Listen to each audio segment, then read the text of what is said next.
तिमी मलाई कति धेरै मनपर्छ त्यो त तिमीलाई पनि थाहा होला। म तिमीलाई कुन हदसम्म माया गर्छु त्यो पनि भनिराख्नु नपर्ला, तर देखेर पनि नदेखे चाहिँ किन गर्छौ तिमी? रिलेसनमा भएर पनि यति धेरै अनजान किन बन्छौ तिमी? के अब फेरि पहिले जस्तै बन्न सक्दैनौ र जस्तो तिमी थियौ? अचेल के भयो तिमीलाई? के यति धेरै दुखी रहन्छौ? निराशापनले सताए चाहिँ, कता कता हराए चाहिँ, अनि एक्लिए चाहिँ।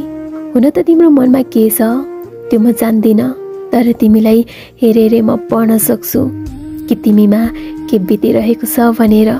हेर न, जिन्दगी यस्तै हो, सुख दुःखको पहाड, जुन चढेर अनि झरेर कहिले नसकिने पहाड। सो चिन्ता नल्याउन है, तिमीलाई दुखी देखेर म खुसी रहनै सक्दिनँ।